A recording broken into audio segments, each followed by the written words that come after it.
Bien, buenas tardes o buen día a todos. Es un honor presentarles hoy en el Seminario de Libertad Educativa a Agustín Echevarne, que es presidente de la Fundación Libertad y Progreso, uno de los think tanks y consultoras más importantes del tema económico en Argentina, pero presentarlo como economista es poco, porque él cumple con lo que Hayek decía, que solo economista es un mal economista. ¿Eh? Agustín tiene muchas y profundas inquietudes educativas y está muy preocupado hace ya mucho tiempo por las nuevas tecnologías. Así que el tema de hoy, la educación en este momento de educación, en este momento de inteligencia artificial y lo que él llama sociedad interplanetaria, que ya nos explicará, bueno, es muy propio de Agustín. Como siempre, vamos a tener media hora, 35 minutos de exposición del expositor, y luego les pido que hagan las preguntas en question and answers y cuento con la excelente ayuda de Nancy para coordinar las preguntas. ¿Listo? ¿Ok? Bien. Agustín, todo tuyo. Excelente, Gabriel, muchas gracias por la invitación esta. Para mí es un enorme honor poder hablar con ustedes y sobre todo tu presentación. Te cuento que acabo de terminar de leer un libro tuyo, ¿no? Que es el de La libertad entre la enseñanza y pedagogía dialógica, ¿no? Que Oh, son todos tus resúmenes de artículos fascinantes que les recomiendo a todos los que están escuchando y que tienen mucho que ver con lo que vamos a tratar hoy. ok. Posiblemente vos serías mucho mejor expositor que, que lo que puedo ser yo en estos temas. Pero lo que voy a contar son mis inquietudes, ¿no? No voy a dar la solución de nada, sino simplemente mostrar cosas que estoy leyendo, que estoy viendo, que el mundo está ya llegando, cosas que empezamos a hablar hace 15, 20 años atrás sobre la inteligencia artificial, hoy ya está acá, es alucinante, es impresionante la velocidad que tiene, ya superó el test de Turing, famoso que decían, ¿cuándo lo vamos a superar? Bueno, ya está superado. Ahora el problema que tenemos es que la inteligencia artificial resulta que te das cuenta que es inteligencia artificial porque es más inteligente que el 99% de los seres humanos, en muchos temas, pero sobre todo, algo que sorprendió con respecto a lo que hablábamos hace muchos años atrás, es la capacidad de creatividad que tiene para hacer, por ejemplo, un poema, ¿no?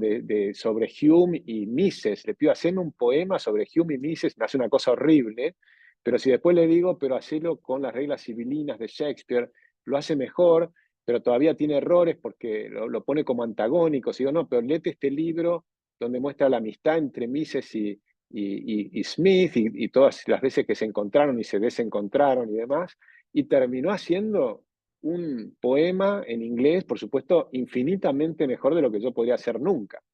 Entonces es interesante porque es la combinación de la inteligencia artificial con nuestras habilidades y demás, ¿no? Es decir, es un mundo distinto, es un mundo que está cambiando a una velocidad increíble y por lo tanto la idea de la charla de hoy era repasar con ustedes desafíos y oportunidades, ¿no? Que podemos enfrentarnos ahora con respecto a lo que es la educación contemporánea, que como viene diciendo Gabriel desde hace muchos años y el padre de Gabriel también, todo este sistema de que es el aula donde se genera la educación es una gran tontería y que no está funcionando, no solo está funcionando, sino que está destruyendo muchas posibilidades de una cantidad de gente. Entonces hay que repensar todo este tema, pero simplemente le voy a agregar a lo que dice siempre Gabriel, que esto hay que hacerlo concentrándonos con un mundo donde hoy sabemos mucho más sobre las neurociencias, sobre cómo funciona nuestro cerebro y también sobre que tenemos que tener un mindset exponencial. Se habla del exponential mindset, esta velocidad exponencial del cambio tecnológico. Esto te cambia, me parece a mí, todo. Porque, por ejemplo, es imposible estar pensando ya ahora, si ya era cierto con todo lo que decía desde el padre de Gabriel y demás, pero hoy es patético porque lo vemos, es casi instantáneo el cambio. Y por lo tanto no podemos enseñar las respuestas. Ni siquiera podemos enseñar las preguntas, porque las preguntas van a ir cambiando a una velocidad insospechada. Entonces hay que tratar de estar al tanto de ser un hombre de nuestros tiempos. Y ser un hombre de nuestros tiempos hoy para mí es justamente comprender esta aceleración del cambio. La aceleración del cambio, lo cual produce efectos enormes, por ejemplo, Haidt y Lukianoff te muestran el efecto que esto ha tenido sobre el estrés en los niños y sobre todo en las mujeres, en las niñas, y cómo aumenta incluso la tasa de suicidios. Es decir, que el impacto en las aulas es inmenso y no lo estamos considerando, y lamentablemente en Argentina hay muy poco debate al respecto de esto porque todavía estamos concentrados en el debate de la inflación, ¿no? Eso es una lástima. Y incluso el presidente actual, que yo creo que tiene muchas ideas muy interesantes, pero la parte de la educación lo pone como cambios de tercera generación. Y yo creo que son los que tenemos que empezar ya mismo. Y hay que empezar a debatirlos, y hay que ver que esta educación, por lo pronto, cada uno de nosotros ya lo está haciendo, ¿no? Creo yo, porque la educación justamente está fuera del aula y es continua y es permanente, ¿no? Entonces, vayamos un segundo al contexto actual para tener algunas ideas de las cosas que están pasando, ¿no? Y que pueden pasar en los próximos 5 años. La inteligencia artificial, como les decía, es un tema tremendo, pero asociemos que esto lo vamos a utilizar, este nuevo tipo de tecnologías, para pasar de una civilización tipo cero a lo que ya estamos haciendo, que es una civilización tipo 1. Recordemos, las civilizaciones tipo cero son aquellas que viven de la energía del propio planeta. Y las civilizaciones tipo 1 es cuando empiezan a utilizar energía de la estrella madre de la galaxia, en este caso el Sol. Cosa que ya empezamos a hacer, lo cual ya hemos dejado de ser una civilización exclusivamente planetaria. Porque estamos, por ahora es poquito, pero cada día estamos exponencialmente utilizando mayor energía de nuestra estrella madre. Recordemos la segunda ley de la termodinámica, ¿no? Necesitamos más energía para poder evitar el caos. Entonces esa posibilidad de absorber energía de otras estrellas cambia el tipo de civilización. Y ya hoy tenemos gente que está pensando, empresarios que están pensando en colonizar Marte y minar Marte y poder empezar a hacer minería y traer minerales y tierras raras desde otros lugares, desde la Luna, desde Marte, etc. Recordemos que, por ejemplo, un empresario de los 8.000 o 9.000 satélites dando vueltas, hay un empresario que ya metió en el espacio, a un décimo del costo de la NASA y todos los demás, cerca de 4.000 satélites, y lo está haciendo rentable, lo cual, por supuesto, estoy hablando de Elon Musk. Hay que seguir lo que están pensando estas personas, porque son los que están mirando el futuro intergaláctico, diría probablemente Gabriel, ¿no? De lo que va a ser en los siguientes... cuando lo pensamos con un mindset exponencial, yo iba a decir milenios, y ojo que tal vez es mucho más rápido que milenios, porque estamos en un mindset exponencial. Entonces, recordemos un segundo lo que era la exponencialidad, que hacemos 30 pasos lógicos normales en un pasillo, bueno, no alcanzamos ni siquiera a cubrir un tercio de una cuadra. Pero si lo hacemos Agustín, ¿sí? Agustín, ahora no son milenios, son milenios. Milenios. Nada, y, ¿listo? le, y, le, Perdonen y, todo. y ahí lo que vamos a ver que en pasos exponenciales, en 30 pasos exponenciales, en lugar de cubrir menos de un tercio de una cuadra, podemos dar 26 vueltas a la Tierra, caminar 26 vueltas alrededor de la Tierra. Esa es la diferencia entre la exponencialidad, que vas 1, 2, 4, ¿no? 8, vas duplicando. Eso está ocurriendo, por supuesto, con la computación. Se decía que se llegaba al límite de esta famosa ley de Moore, que era duplicar cada 2 años la capacidad de las computadoras, porque estábamos llegando a que el tamaño que ibas achicando los semiconductores en las siliconas necesitaba llegar hasta lo mínimo, que eran 8 nanómetros. Ya llegamos. Entonces no se podía volver a duplicar en ese nivel. Pero cuando estamos viendo eso, esa posibilidad de que había esta idea de que se acababa la exponencialidad, nació la computadora cuántica. Entonces les recomiendo leer Quantum Supremacy de Michio Kaku. Es impresionante lo que ya hoy está resolviendo una computadora cuántica, que es capaz de resolver en 47 segundos un problema que a una supercomputadora actual le llevaría 10 años. 47 segundos contra 10 años. Entonces, digamos que hay una aceleración interesante, ¿sí? Que está pasando. Y que está pasando hoy. Esto ya no es que estoy diciendo lo que va a pasar. Hace 15 años decíamos lo que iba a ocurrir. Hoy estamos diciendo lo que hoy está ocurriendo. Esa es la diferencia de esta charla con las que dábamos hace 15 años atrás. Y si miramos entonces, el impacto de la inteligencia artificial va a ser ubicuo, en todas partes. La personalización del aprendizaje. O sea, lo que más le gustaría a Gabriel, me parece, ¿no? Esta idea de tener a distintos tutores que vos vas a ir poniendo. Por ejemplo, con mi hija Dulcinea empezamos a hacer un tutor que se llamaba Aristóteles 2.0. Fascinante, con todas las reglas aristotélicas, pero con la tecnología del siglo XXI y el conocimiento tecnológico del siglo XXI. Le preguntás a Aristóteles 2.0 cómo hacer un programa de tal cosa y te empieza a decir qué tenés que hacer, por ejemplo, para ser más inteligente, o lo que fuere que se te ocurra. Pero después hicimos Sócrates 2.0, mucho más fascinante, porque nos permite estimular el pensamiento crítico y el desarrollo de la cabeza. Sócrates 2.0, por supuesto, con todo el conocimiento actual, pero con las reglas de la mayéutica. Entonces le preguntas qué es la justicia y no te va a dar la definición de justicia, de Justiniano, etc., sino que te va a preguntar, te va a hacer preguntas para que empieces a pensar qué es la justicia, o qué es la belleza, o qué es la verdad. Y te va a hacer preguntas. Y en esas preguntas vas a ir descubriendo tu propia forma de pensar. Entonces es maravilloso lo que se puede lograr con la inteligencia artificial y un poquito de guía, ¿no? Los prompts famosos que les estamos poniendo.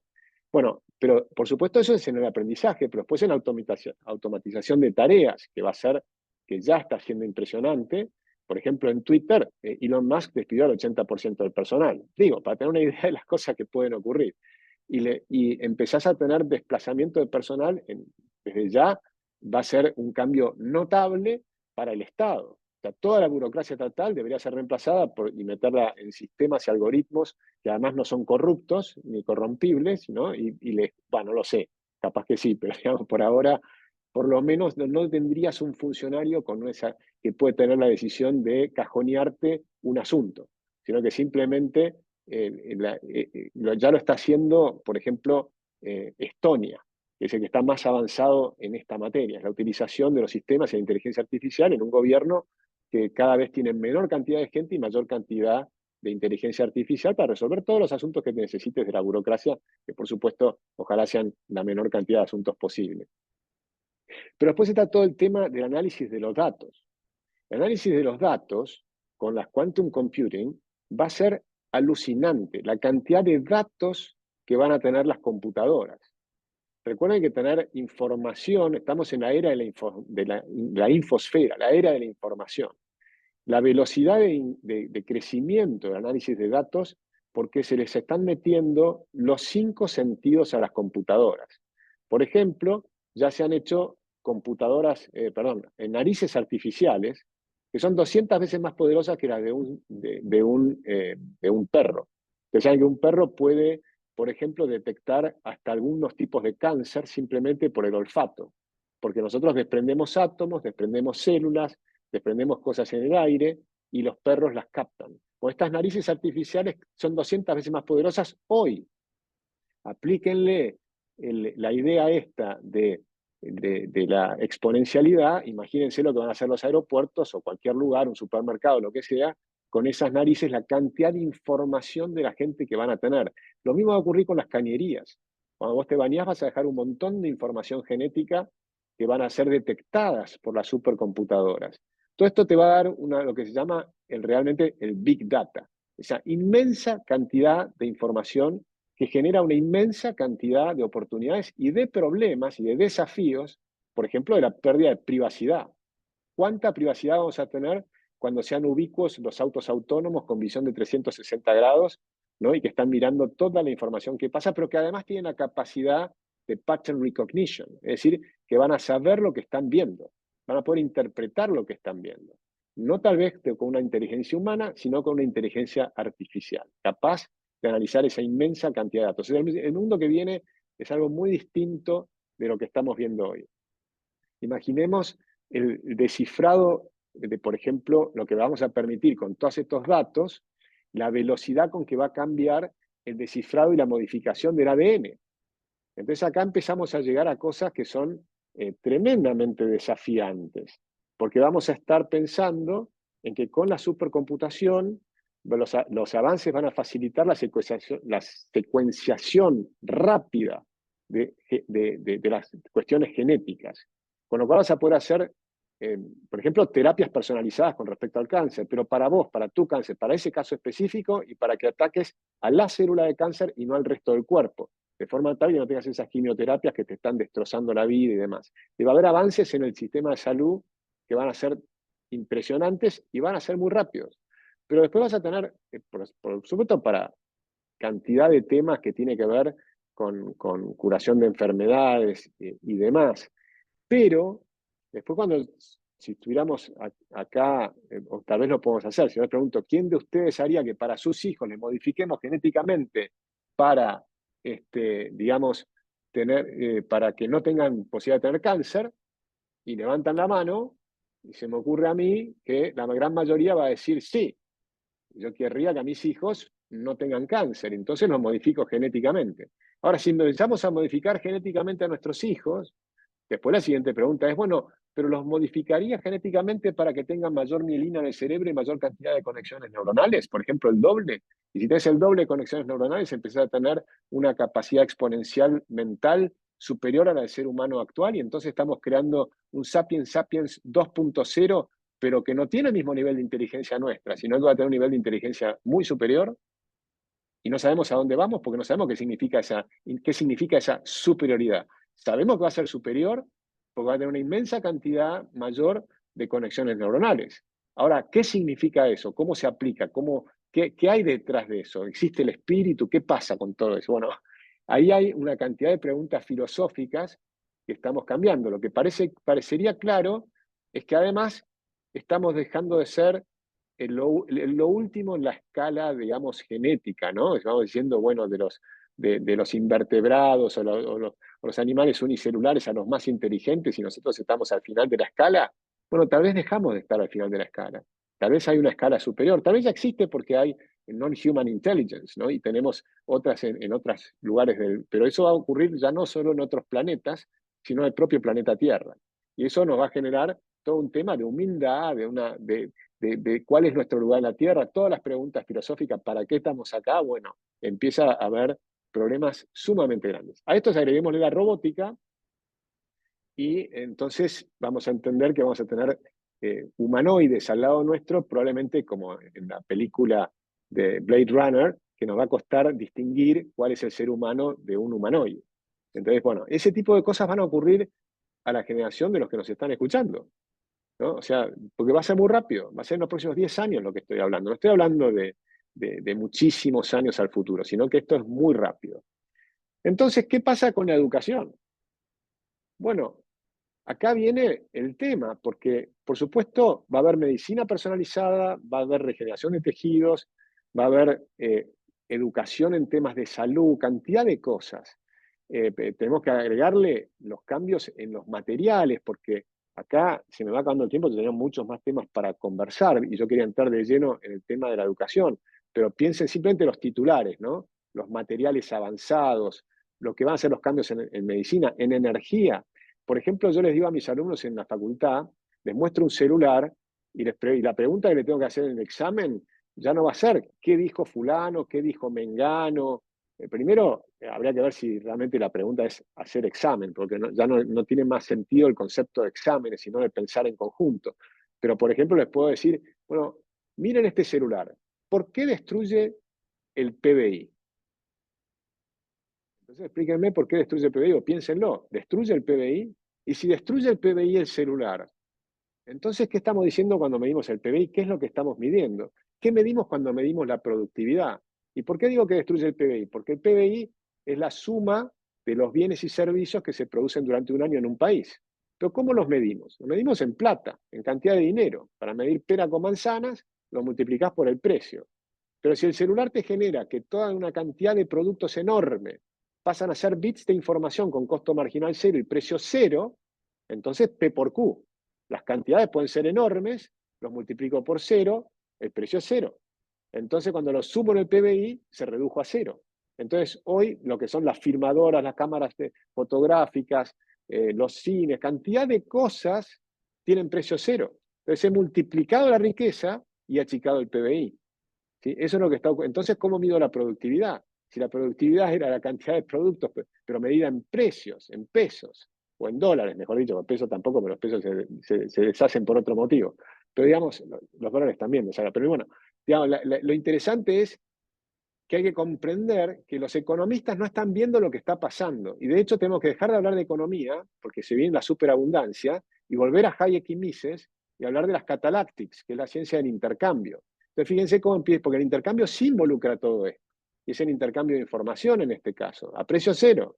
Entonces hay una cantidad de intercambio voluntario fascinante que no está siendo abarcado por los análisis típicos de los economistas. Entonces, toda la ciencia económica debería estar revolucionándose a un ritmo fenomenal, creo yo, ¿no? Tanto que yo no dejaría de enseñar economía y empezaría a enseñar otra cosa diferente, que podemos llamar catalactics o podemos llamar lo que fuera. Es una propuesta para la universidad, Gabriel, si quieren tomarlo. Pero creo que hay que empezar a pensar estas cosas de otra manera. Agreguen la realidad aumentada, la realidad virtual, blockchain, ¿no? El Internet de las cosas. Todos estos objetos, todos van a tener un chip. Entonces, desde las heladeras hasta lo que cada enchufe, todo va a tener un chip. Está interconectado y vamos a vivir una infosfera que genera un montón de problemas. Pues hay que comprender que hay cambios muy importantes que se están dando, que es por primera vez, esto no se dio antes, porque muchos creen, pero estas cosas ya ocurrieron. No, no ocurrieron, porque hay cosas que son diferentes, son cualitativamente diferentes. Por ejemplo, desde que el mundo es mundo, hemos logrado hacer, por ejemplo, una herramienta con un martillo que operaba sobre algo. Entonces el ser humano tomaba el martillo y ese martillo operaba sobre la realidad, ¿no? Le pegabas a un caño. Luego empezaste a hacer computadoras que operaban el martillo. Entonces tenías una computadora que manejaba el martillo que operaba la realidad. Pero ahora hemos creado máquinas que hablan e intercambian información, intercambian ideas con otras máquinas. Y recién después aparece el hombre en otro punto. Entonces hay como una relación entre las máquinas de las cuales los hombres, los seres humanos, no sabemos qué está pasando. Desconocemos cuáles son sus procedimientos. De hecho, pueden estar inventando lenguajes de programación nuevas que el ser humano no sabe interpretar, y lo que vas a ver es el resultado final que le pedís, pero no sabés, va a ser una caja negra lo que está ahí, ni siquiera los programadores van a comprender lo que está pasando. Eso no pasó jamás. Lo que sí pasaba es que había algo que para nosotros es una caja negra, pero si le preguntabas al programador, iba, analizaba y veía y te explicaba qué es lo que estaba pasando y lo podía corregir o lo que fuere. Ahora ya no. Ahora vas a una caja negra donde los programadores no entienden lo que está pasando. Que solamente puede ingresar a esa caja negra a través de otra máquina. Y le pregunta a la máquina qué es lo que está pasando, y bueno, ahí vienen todas las preguntas filosóficas. ¿Las máquinas nos pueden engañar, nos pueden mentir o no? Y demás. Empieza a haber un montón de preguntas, las consecuencias no queridas de las cosas que estamos haciendo. Están las consecuencias queridas y están las consecuencias no queridas, y que además no podemos anticipar. Entonces eso genera un montón de problemas. Entonces ahora sí vamos a la educación rápido, porque son muchos temas interesantes. Bueno, sobre todo esto aparece el conocimiento que tenemos de las neurociencias y los conceptos de capital humano que introdujeron Gary Becker, que introdujeron Jane Heckman, cómo tenemos que empezar a trabajar con los chicos desde antes de nacer, y que lo importante es trabajar en los primeros 1000 días de vida, y cómo impacta. Entonces, ¿qué es lo que estamos buscando? Estamos buscando personas, y ahí es lo que me parece que hay que redefinir cuáles son los objetivos de la educación, ¿no? Porque probablemente lo que estamos buscando son personas que sean capaces de transcurrir por este mundo de cambio acelerado que vamos a vivir en los próximos años, de manera tal que, por ejemplo, no se suiciden. Es decir, que sean capaces de internalizar ese cambio de manera optimista. Eso requiere tener mucho mayor autoconfianza, desarrollar, por lo tanto, lo primero que hay que desarrollar, el primer objetivo sería el character building.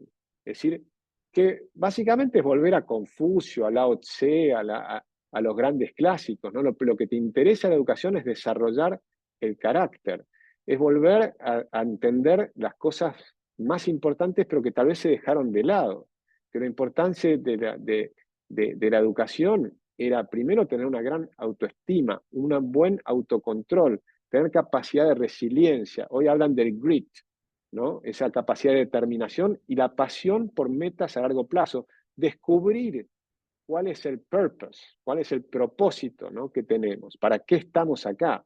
Entonces, esas son las grandes cuestiones que tiene que darte posibilidades de estar enfrentando esas situaciones. Entonces, es contagiar el amor a la verdad, a la búsqueda de la verdad, el amor a la búsqueda de la belleza, el amor a la búsqueda de la bondad, ¿no? A ser bondadosos, la empatía, todos esos temas que son los valores clásicos, o sea que es volver a revisar lo que decían los grandes filósofos, ¿no? Como decía Confucio, Lao Tse, pero busquemos a los occidentales, las grandes discusiones entre digamos, los hedonistas y con Epicteto y Séneca y demás, cuáles eran las grandes diferencias. La gran diferencia es que además digamos, Epicteto y Séneca, además decían que además tenés que meterte en política. Pero bueno, no me voy a meter en esos temas, pero creo que es importante entender esta idea del fomento del carácter, de la autocontrol y la resiliencia y la cantidad de cosas que hoy se saben, ¿no? Los experimentos que se han hecho con chicos como los marshmallows, los malvaviscos. A un chico de 3 años le decís, te doy un caramelo, si no te lo comes, te doy un segundo caramelo a los 15 minutos. Venís 15 minutos más tarde y la mitad de los chicos se comieron el caramelo. Y ya con eso puedes predecir que a los que se comieron el caramelo les va a ir mal en la vida. Le va a ir mucho mejor a los que se aguantaron los 15 minutos y tienen 2 caramelos. Eso hoy lo entienden mucho mejor las neurociencias, pero también entienden que se puede desarrollar esa capacidad de autocontrol. Se entiende mucho mejor cómo funciona y una vez que lo entendés hay un montón de temas que puedes ir cambiando en la educación para tratar de ir desarrollando esos temas. Entonces es también el desarrollo se sabe con las neurociencias, de las múltiples habilidades que tienen los seres humanos. Entonces, por ejemplo, ayer me mostraban hay gente que está tratando de desarrollar 2 millones de nuevos programadores en Argentina. Entonces, lo primero que hacían, ponían examen de ingreso. Y yo le decía, no pongas examen de ingreso, es una barrera al que quiere ingresar. Yo no quiero una barrera al que quiere ingresar. ¿Por qué no le pones algo que sea descubrir tus habilidades? ¿O cuáles son tus habilidades? Decime cuáles crees vos que son tus habilidades.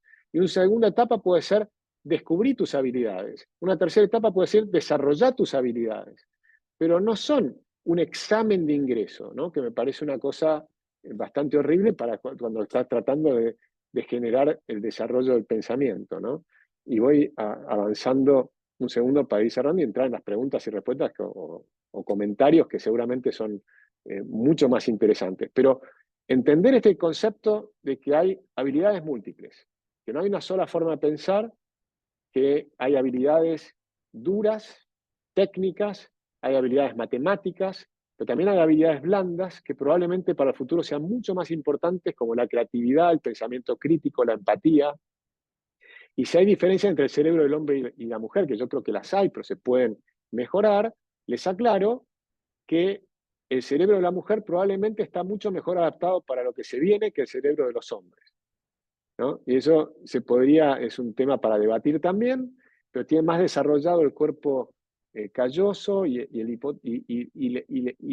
la forma de pensamiento holístico, ¿no? Utilizar todo el cerebro al mismo tiempo. Nosotros, generalmente los hombres, actuamos más como compartimentados, tenemos como cajitas. Utilizamos esta parte del cerebro para resolver un problema específico y eso nos ha servido muy bien para salir a cazar, pero no sé si tan bien para entender el mundo del futuro. Entonces, son todos temas, por ejemplo, el cerebro del hombre me parece que es mucho más fácil de reemplazar por una máquina que el cerebro de las mujeres. Digo cosas como para empezar a entender de qué estamos hablando. Hay una cantidad de libros que se pueden leer. Les recomiendo The Fourth Revolution, de Luciano Floridi, ¿no? Que muestra todos estos problemas de las infosferas, las máquinas dialogando con otras máquinas. Hay otro libro lindísimo que se llama The Philosophical Baby, y cómo la mente filosófica de los bebés. Y es interesante ver cómo funcionan esos, porque hay que volver a entender esas cuestiones, que yo creo que hay que volver a replantearse un montón de preguntas que tal vez se creían hace un tiempo atrás, hace 100 años, que las tenían resueltas y hoy no. A eso agréguenle la realidad aumentada, por ejemplo, hay un libro de Dieter Schmalzstedt, creo que se pronuncia, que es The Principles and Practices of Augmented Reality. Hay muchos temas que están saliendo todos los días, estos temas que valen la pena. La integración entre la inteligencia artificial y la educación, que es un tema que me apasiona. También hay muchísimas cosas que están saliendo a diario y que por supuesto es imposible de seguir. Es decir, lo que quería con esta charla era mostrarle todas estas nuevas fronteras que se están abriendo, las nuevas habilidades que estamos teniendo, y si tendría que resumir un poco, digamos, hay que pensar una educación integral para un futuro incierto. Un futuro incierto y que cambia cada vez más aceleradamente, pero con un exponential mindset. Pero lo que a mí me parece que es interesante es que la educación clásica finalmente, o los valores trascendentales de los grandes filósofos, vuelven a ser el eje, a pesar de todo este cambio, justamente te obligan a volver, me parece a mí, y por eso Gabriel tiene mucho más para decir estos temas que yo, que es volver a los filósofos, ¿no? A volver a hacernos las preguntas y volver a buscar cuáles son esos valores trascendentales. Y justamente son trascendentales porque trascienden todas las épocas, ¿no? El amor a la verdad, el amor a la belleza y la bondad.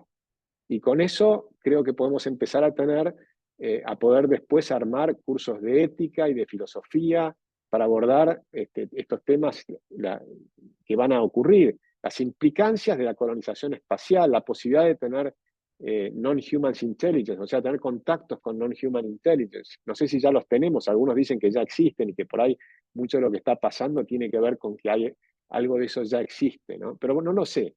Pero todas esas preguntas, que justamente no son respuestas, lo que yo quería hacer con esta pequeña charla era introducir nuevas preguntas. No como preguntas definitivas tampoco, sino simplemente para que abramos las cabezas a nuevos desafíos, a nuevas preguntas, a que no hay conclusiones definitivas, pero que sí es necesario, creo yo, una completa revolución en nuestros sistemas educativos, ¿no? Y comprender que la educación es de cada uno y que no se da en el aula, que no tiene un fin, es decir, no tiene un principio y un fin, 12K, ¿no? 12 años de educación, no, esto es continuo, permanente, va a ser durante toda la vida, nos seguimos educando permanentemente y es un desafío lindísimo y además esto verlo con optimismo y porque uno puede terminar en un nihilismo total frente a la inmensidad de este conocimiento, pero sin embargo los filósofos eso ya lo comprendían hace muchísimos años. Así que dicho esto, Gabriel, me parece que es el momento por ahí para abrir el juego a comentarios, preguntas, a Bien, bien, recriminaciones, lo que sea. bien, bien, muy desafiante la charla y como veo que ya hay preguntas, no sé, Nancy, si quieres comenzar a seleccionar alguna. Mm. Perfecto, sí, Gabriel, muchas gracias. Agustín, estuvo realmente muy interesante. Tenemos varias preguntas.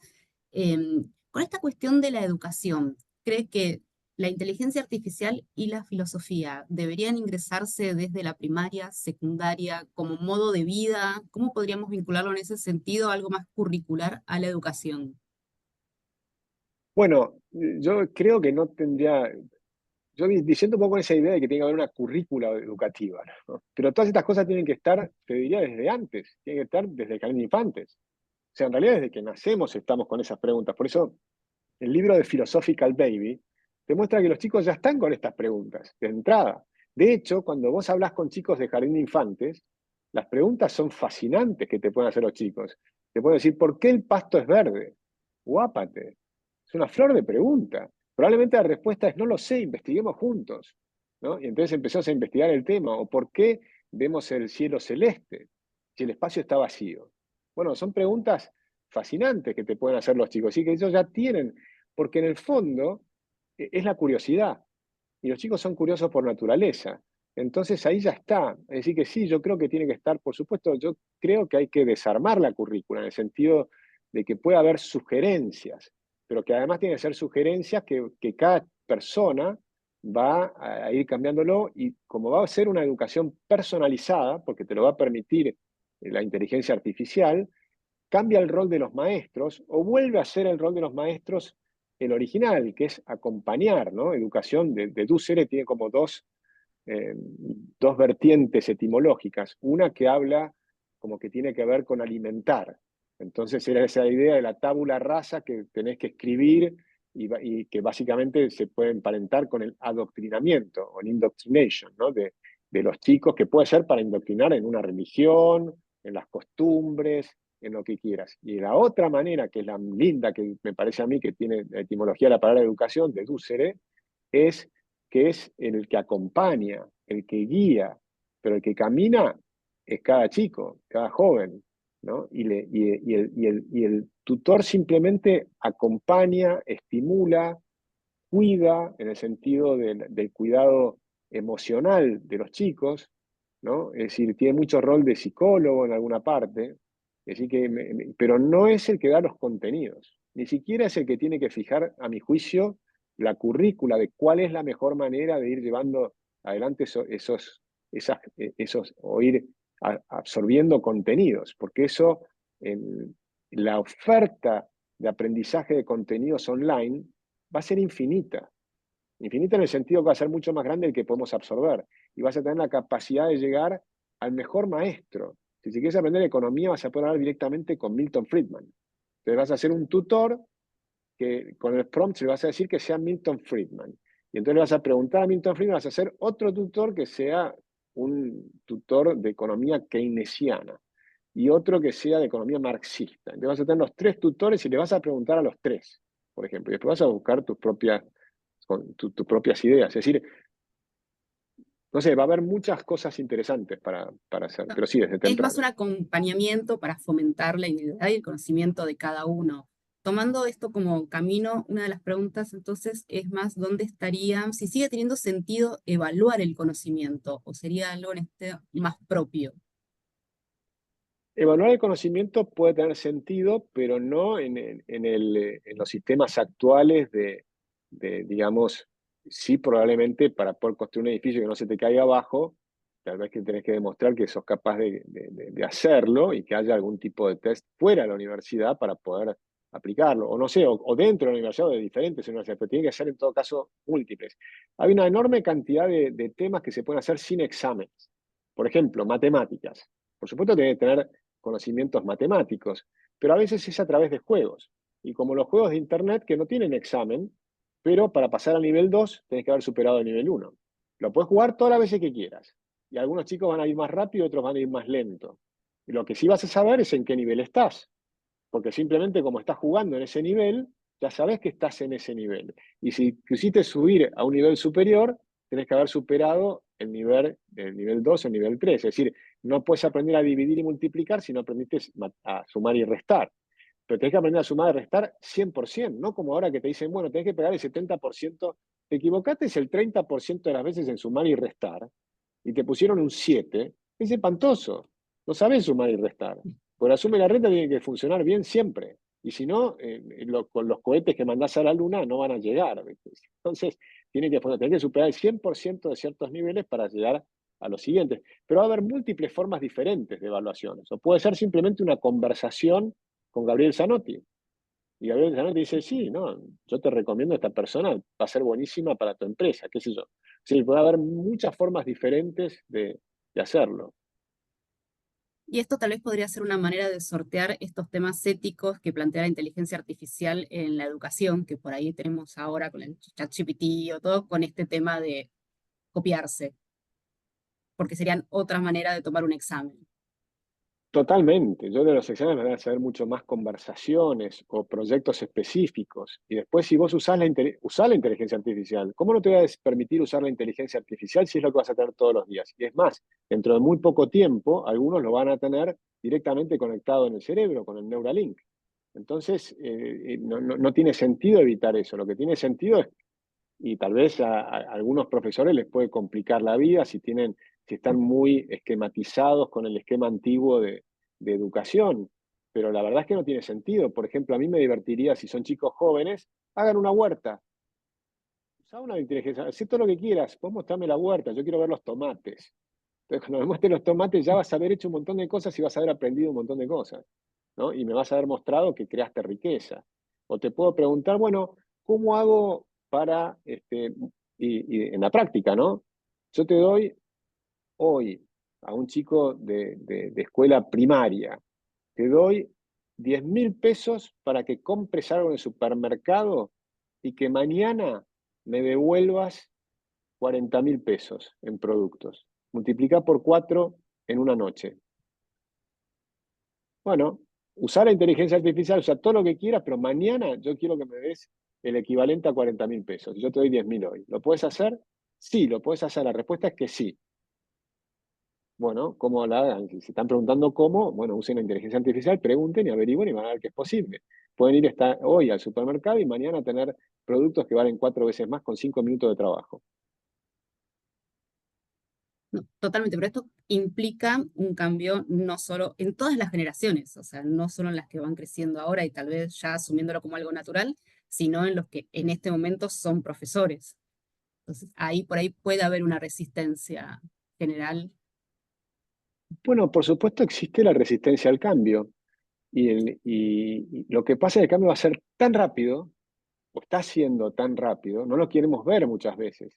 Y lo tomamos como natural. Pero yo estoy haciendo esta charla con un teléfono. ¿Sí? Ustedes me están viendo a través del teléfono. Ese teléfono que tengo ahí adelante es magia. Lo tomamos como una cosa natural, pero es magia. O sea, ahí está el Aleph de Borges. Tengo el Aleph de Borges enfrente y cuando leemos Borges y lees el Aleph, decís, ah, guapa, mira, qué lindo sería tener eso. Ya lo tenés. Lo tenemos ahí. Es el teléfono. Entonces, tenés la posibilidad de hablar con Sócrates. Yo puedo hacer los prompts de Sócrates y conversás con Sócrates. Es decir, y no es exactamente Sócrates, pero es alucinante. O sea, tenés las posibilidades increíbles y las tenemos adelante de las narices, ¿no? Entonces, el cambio está acá. Y por más que haya resistencia, es inevitable. Está acá, no lo puedes evitar. Y simplemente lo que hay que hacer es sacar los temores, ¿no? Yo creo que, por supuesto, hay temor al cambio. Y por eso creo que es un tema de empatía. Hay que tratar de entender a los maestros lo que les está pasando. Porque además ese chiquito que va a la escuela, después va a la casa y le pegan. O tiene un papá que está drogado, ¿no? Y está en una villa. Es decir, hay que entender eso. O sea, la parte más importante de los maestros hoy, yo creo que es la empatía. Perfecto, sí.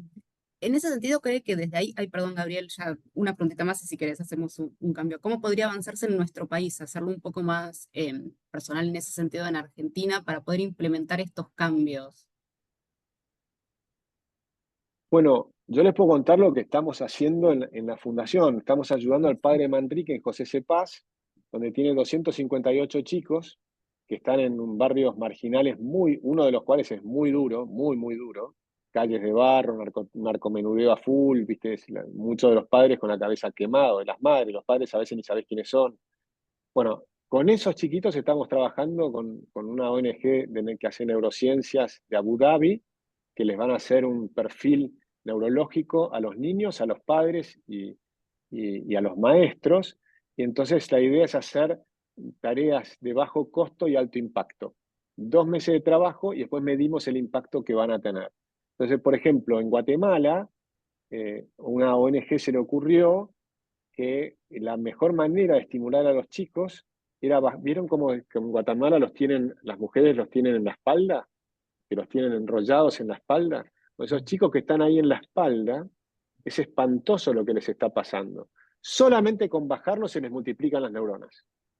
Solamente con bajarlos. Entonces toda la idea era bajar a esos niños. Y lo que es fascinante es que cuando se los explicás a las madres, inmediatamente los bajan.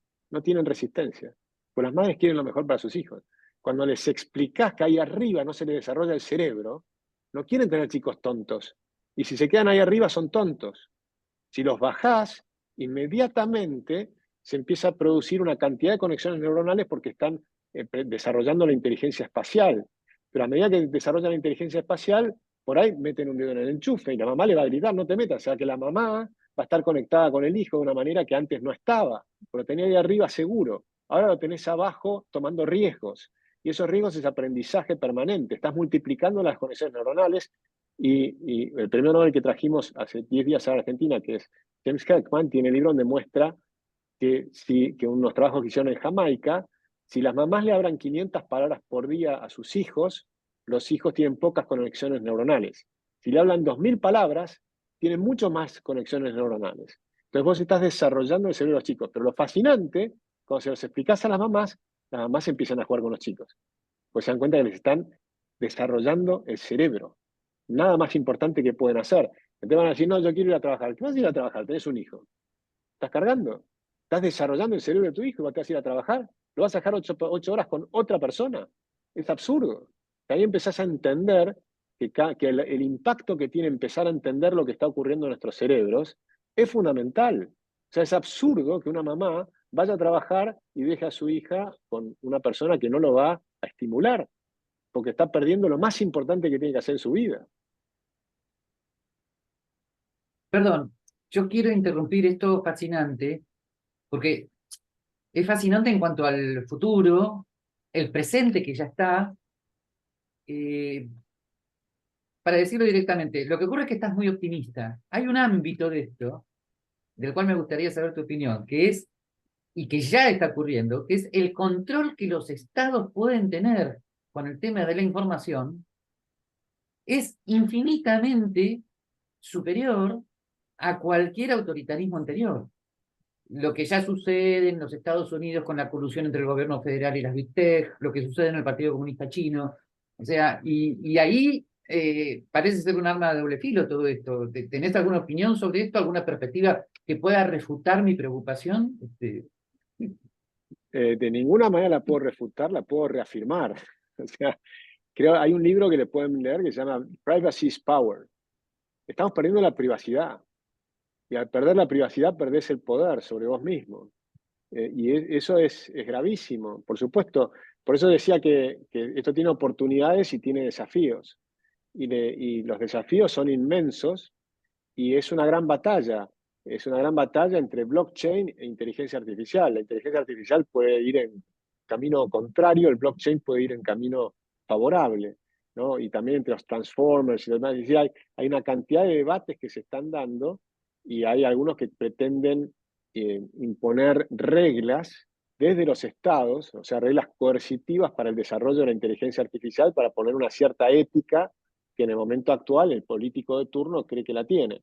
Bueno, eso está, y por supuesto, si es China, es una preocupación, si es Elon Musk, también es una preocupación diferente, pero yo prefiero que sea Elon Musk y no China, por ejemplo, pero China está conectado con Elon Musk también, o sea, el G5, el G6, hay una cantidad de preocupaciones que yo las tengo, y lo que creo es que sea como sea, de nuevo tenemos como dos maneras de enfrentar estas cuestiones.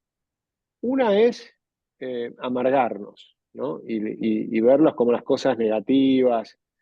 Y la otra es buscar culpables. Entonces, los culpables son aquellos. Entonces, claro, yo no puedo ser feliz por todo esto que está pasando afuera.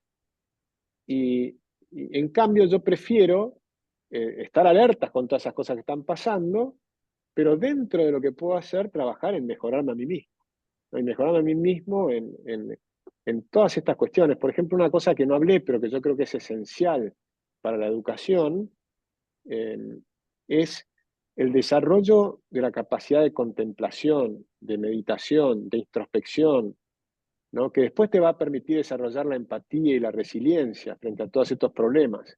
Pero yo creo que eso que hacían los monjes tartujos, que era la oración meditativa, bueno, esas cosas que hoy están divulgadas y se llaman de otra manera, se llaman mindfulness, por ejemplo, pero en el fondo es lo mismo, ¿sí? Es esa capacidad de conectarte con otras cosas, con el tal vez, algunos lo pueden llamar Dios, otros lo podrán llamar el universo, otros podrán llamar simplemente es the force, ¿no?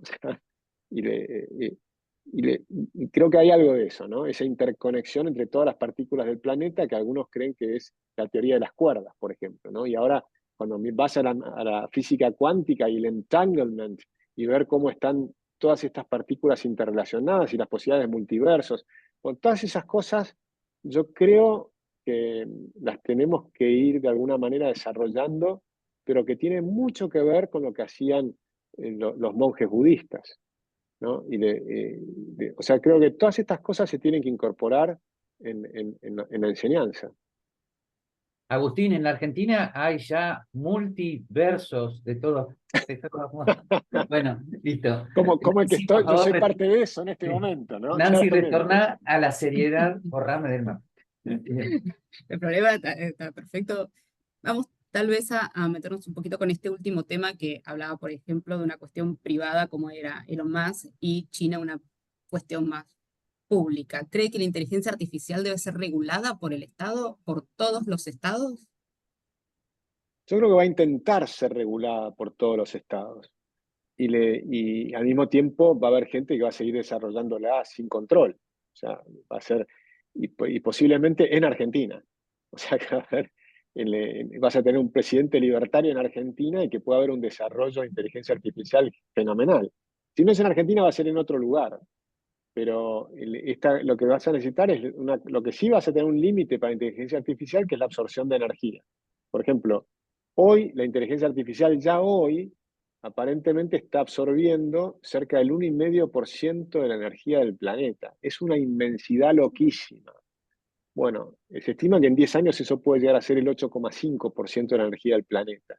Estamos hablando de una inmensidad. Es una inmensidad tremenda lo que está pasando. Entonces lo que vas a tener es la posibilidad de intentar controlar o sea, ¿quién lo va a poder controlar? ¿Cómo? ¿Cómo vas a poder controlar eso? Imagínate lo que puede ser la cantidad de chips que vas a tener o incluso de quantum computing que estén metidos en Tierra del Fuego porque hace frío y tenés acceso a la Patagonia que tiene energía barata. Y si no es ahí, va a ser en otro lugar. Yo Sí, creo hasta en que otro eso no. planeta, tal vez, es esto que Tal estaban hablando al cual, principio. tal cual, o hasta en otro planeta. Entonces, realmente no creo que pueda. Creo que va a haber grandes debates, puede ser que haya leyes. Por supuesto, tiene que haber algunas leyes. Por ejemplo, ahora está el problema de las deep fake news. Ustedes saben que va a aparecer Sora, que ya existe, pero todavía no la puedo usar a pesar de que pago mis $20 en GPT Chat. Pero Sora, yo voy a empezar a cambiar de profesión y voy a ser cineasta, porque me va a permitir filmar y voy a hacer películas para Netflix simplemente con mi palabra. Y entonces le voy a decir, por ejemplo, quiero hacer un film de 5 minutos donde va a aparecer, empieza con una toma desde arriba con un estilo de Orson Welles en blanco y negro de Nefertiti en el museo que está en la isla de los museos de Alemania, esa cabeza de mujer divina egipcia, y creo que vaya tomando cuerpo y salga caminando y se transforme en color por las avenidas de Berlín. Y me lo va a hacer. Y le voy a decir que la vaya modificando y demás, y va a ser un film. Te vas a tener una capacidad de generar una cantidad que después lo puedes usar para el bien o para el mal, ¿no? Y voy a decir, bueno, y que Nefertiti se encuentre con Gabriel Zanotti. Y ahí ya tenemos el problema. Y la inteligencia artificial va a decir, no, Gabriel Zanotti no, porque es una persona real y me va a poner el límite.